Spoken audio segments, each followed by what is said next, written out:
Hi friends, welcome back to my channel. நான் part 1 வந்து paper cutting போட்டிருப்பேன். இப்போ வந்து ப்ளவுஸ் கட்டிங் வந்து எப்படி பேப்பர் வச்சு எப்படி ப்ளவுஸ் கட் பண்ணுறதுன்னு பார்ப்போம். நான் ஆல்ரெடி சொன்ன மாதிரி இது எங்கள் மாமியாரோடது. அவங்க ஊரில் இருக்கனால இப்போ நான் ஸ்டிச் பண்ணி கொரியர் அனுப்பணும்.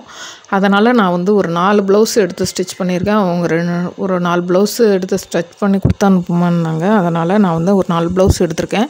ஒரே அளவு இருக்கிறதுனால நம்ம வந்து இது மாதிரி ஒரு பேப்பர் கட்டிங் வச்சுட்டு அதே மாதிரியே நம்ம கட் பண்ணிக்கலாம். ஒவ்வொரு ப்ளவுஸும் தனித்தனியாக கட் பண்ணணும்னு அவசியம் இல்லை. கீழே இருக்கிறது எல்லாமே ரைட் சைடு, மேலே வந்து ராங் சைடு. அதை வந்து 4 பீஸையும் கரெக்டான அளவில் கரெக்டாக இருக்கான்னு செக் பண்ணி நீங்கள் போட்டு வச்சுக்கிங்க.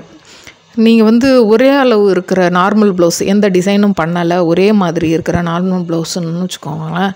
நீங்கள் இதே மாதிரி மொத்தமாக போட்டுட்டு நீங்கள் கட் பண்ணும்போது உங்களுக்கு டைம் ரொம்ப மிச்சமாகவும் சீக்கிரமாக ஒர்க்கு முடிஞ்சிடும். நான் ஆல்ரெடி பேப்பர் கட்டிங் வந்து அளவு ப்ளவுஸ் வச்சு கட் பண்ண வீடியோ நான் போட்டிருக்கேன். அது உங்களுக்கு வேணும்னா நான் வந்து கமெண்ட் பாக்ஸ்லேயும் டிஸ்கிரிப்ஷன்லேயும் உங்களுக்கு நான் லிங்க் தரேன். அதை பாருங்கள். பார்த்துட்டு நீங்கள் அதே மாதிரியே கட் பண்ணுங்கள். இப்போ 4 பீஸையும் நான் கட் பண்ணிட்டேன். எவ்வளோ அளவு வேணுன்றதை நம்ம டபுள் ஃபோல்ட் பண்ணியிருக்கோம். அதாவது ஸ்லீவுக்கு தனியாக விட்டுட்டு அந்த சைட்லேருந்து நம்ம ஃபோல்ட் பண்ணியிருக்கோம். இதை வந்து பேக் சைடு எடுத்து வச்சுருக்கேன். கீழே வந்து சரிசமமாக இல்லாமல் இருக்கிறனால நம்ம கொஞ்சம் மேலே தூக்கி தான் வச்சுருக்கேன். அதை அப்புறமா கட் பண்ணி விட்டுருவேன். நீங்கள் பின் யூஸ் பண்ணிக்கிட்டிங்கன்னா நகராது. பின் யூஸ் பண்ணிக்கிறது உங்களுக்கு நல்லது. அப்படியே ட்ரேஸ் பண்ண வேண்டியது தான். எந்த இடத்துக்கிட்டையும் நம்ம அளவு எடுக்கணும்னு எந்த அவசியமும் இருக்காது. எந்தெந்த இடத்துக்கிட்டலாம் நம்ம கட்டிங் போட்டிருக்கோமோ அந்த இடத்துக்கிட்டலாம் நம்ம பண்ண போகிறோம்.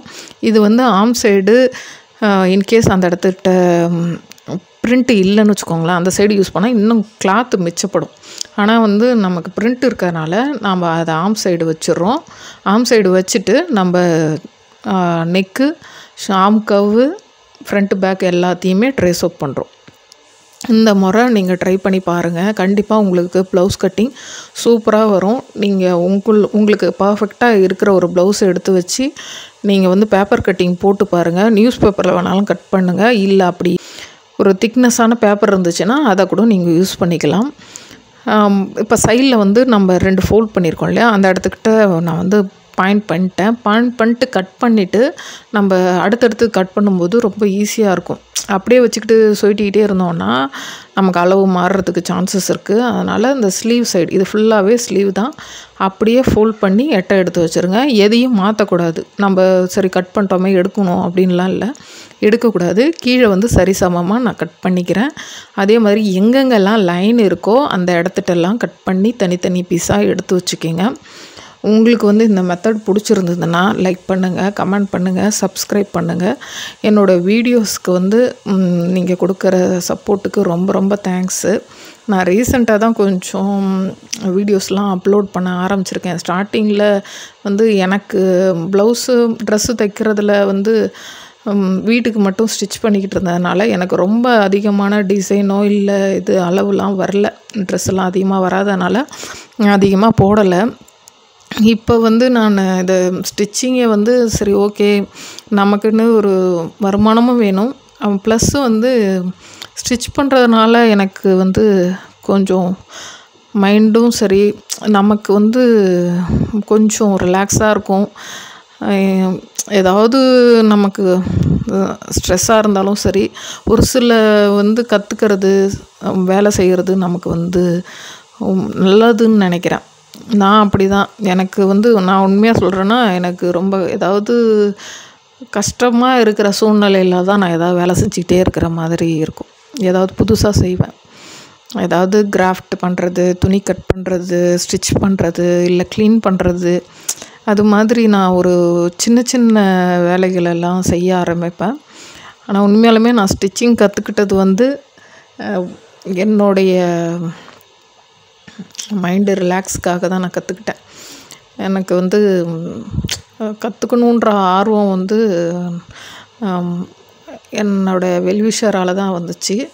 ஆனால் வந்து எனக்கு அதுக்கப்புறம் வந்து இது எனக்கு வந்து மைண்டு ரிலாக்ஸுக்காகவும் சரி, ஒரு தெம்பாகவும் இருக்கும். நமக்கு ஓகே நம்ம துணியை நம்மளே ஸ்டிச் பண்ணிக்கலாம், நம்ம பசங்க துணியை கூட நம்ம ஸ்டிச் பண்ணி கொடுக்கலாம் அப்படின்னு சொல்லி ஆரம்பித்தது தான். ஆனால் வந்து இங்கே நாங்கள் இருக்கிற இடத்துக்கிட்ட வந்து என்ன ஒரு ப்ராப்ளம்னா போர்டு போடக்கூடாதுன்னு சொல்லிட்டாங்க. அதனால் நான் தெரிஞ்சவங்கக்கிட்ட மட்டும்தான் சொன்னதுனால எனக்கு வந்து ஒரு 10 பேர் அவ்வளோதான் ஒரு ரன்னிங் மாதிரி தான் போயிட்டுருக்கு. பார்ப்போம் ஃப்யூச்சரில் எப்படி இருக்குது அப்படின்றத பார்ப்போம். இதையே நான் வந்து ஸ்டார்ட் பண்ணியிருக்கேன், பிஸ்னஸ் மாதிரி ஸ்டார்ட் பண்ணியிருக்கேன். ஆனால் இது வந்து பிக்கப் ஆகலை. இருந்தாலும் ஓகே, நம்ம வந்து கொஞ்சம் கொஞ்சமாக பிக்கப் பண்ணுறது தான் நமக்கு நல்லது. ஒரேடியாக நம்ம ஓவர் ஸ்ட்ரெயின் பண்ணுறதும் வந்து நல்லதில்லை. கொஞ்சம் கொஞ்சமாக நம்ம ஒரு ப்ளவுஸ்லேருந்து 2வது ப்ளவுஸு 3வது ப்ளவுஸு இல்லை ஒரு நாளைக்கு 2 3ன்னு ஆரம்பித்தா தான் நமக்கும் வந்து ஒரு உடம்புக்கும் சரி மனசுக்கும் சரி ஒரு தெம்பாக இருக்கும். அவங்கவுங்களுக்கு எனக்கு தெரிஞ்சு ஒரு நாளைக்கு ஒரு 200 300 சம்பாதிக்கிற அளவுக்காவது ஏதாவது ஒரு பிஸ்னஸ் நம்ம வந்து பண்ணுறது நல்லது. ஒரு ஜுவல் மேக் பண்ணாலும் சரி, இல்லை ஒரு இப்போல்லாம் வந்து ட்ரெஸ் எல்லாம் அயர்ன் பண்ணி, அதாவது எப்படி சொல்கிறது, என்ன ட்ரெஸ்ஸு, சாரீஸ் எல்லாம் ஃபோல்ட் பண்ணுற அந்த இது, அப்புறம் அந்த ஹேர் பேண்ட் செய்கிறது, கிராஃப்ட் செய்கிறது, ப்ளவுஸ் தைச்சி கொடுக்குறது, இந்த மாதிரி சின்ன சின்ன வேலைகள்லாம் நம்ம செய்ய பழகிக்கிட்டோன்னா நமக்குன்னு ஒரு வருமானம் இருக்கும்போது நமக்கு கான்ஃபிடென்ட் இன்னும் அதிகமாகும். நம்மளால் முடியும், ஓகே நம்மளாலேயும் செய்ய முடியும் அப்படின்ற ஒரு ஃபீல் இருக்கும். வெளியில் வேலைக்கு போய் சம்பாதிக்கிறவங்கள விட வீட்டில் இருந்து சம்பாதிக்கிறவங்களுக்கு வந்து இன்னும் கொஞ்சம் தைரியமும் எல்லாமே வரும். ரொம்ப சிம்பிள் தான். உங்களுக்கு வேலை செய்கிறதுக்கும் ஒரு ஆர்வம் இருக்கணும், செய்யணும் அப்படின்ற ஒரு இன்ட்ரெஸ்ட் இருந்ததுன்னா எல்லாமே சரியாயிடும். நான் எல்லாத்தையும் வந்து ஒரே மாதிரி எடுத்து வச்சுட்டேன். அப்படியே பேசிக்கிட்டே இருந்ததில் அது ஸ்கிப் ஆயிடுச்சு. இப்போ நான் ஸ்லீவ் சைடு எடுத்து வச்சுருக்கேன். இதில் நான் எதையுமே ஓப்பன் பண்ணல, அப்படியே தான் எடுத்து வச்சுருக்கேன். கரெக்டான எங்கேயுமே ஏற்ற இறக்கம் இல்லாமல் பார்த்து ஃபோல்ட் பண்ணி ஒரு சைடு க்ளோஸு ஒரு சைடு ஓப்பன். அந்த ஓப்பன் சைடு வந்து ஃபோல்ட் பண்ணியிருக்கோம், நம்ம அப்புறமா கட் பண்ணிக்கலாம். அப்படியே அந்த பீஸை எடுத்து வச்சு நம்ம ட்ரேஸ் அப் பண்ண வேண்டியதுதான். எல்லாமே ட்ரேசிங் தான். நம்ம பேப்பர் கட்டிங் நீங்கள் பார்த்துட்டிங்கனாலே உங்களுக்கு வந்து இது ரொம்ப யூஸ்ஃபுல்லாகவும் இருக்கும், ஈஸியாகவும் இருக்கும். இதில் வந்து கீழே கரை இருக்கிறனால நான் அந்த 1/4 இன்ச்சு கட் பண்ணிட்டேன். அப்போ தான் உங்களுக்கு வந்து பார்க்குறதுக்கு இன்னும் தெளிவாக இருக்கும். இந்த சிசர் வந்து கொஞ்சம் ஸ்ட்ராங்காக இருக்கும். அதாவது நம்ம சின்ன சிசர் யூஸ் பண்ணும்போது 2 பீஸ் 3 பீஸுக்கு மேலே தாண்டுச்சுன்னா கட் பண்ணுறதுக்கு கஷ்டமாக இருக்கும். இதே மாதிரி உங்களுக்கு வந்து நல்ல கனமான சிசர் நீங்கள் யூஸ் பண்ணிங்கன்னா நிறைய கிளாத் வச்சு கட் பண்ணும்போது உங்களுக்கு கரெக்டான அளவில் இருக்கும். எந்தெந்த இடத்துக்கிட்ட வந்து நம்ம நாச் போடணுமோ அதெல்லாம் மறக்காமல் நாச் போட்டு வச்சுக்கிங்க. உங்களுக்கு இந்த வீடியோ ரொம்ப பிடிச்சிருந்ததுன்னா லைக் பண்ணுங்கள், ஷேர் பண்ணுங்கள், சப்ஸ்கிரைப் பண்ணுங்கள், என் சேனலுக்கு சப்போர்ட் பண்ணுங்கள். உங்களுக்கு ஏதாவது டவுட் இருந்தாலும் எனக்கு வந்து கமெண்ட் பண்ணுங்கள்.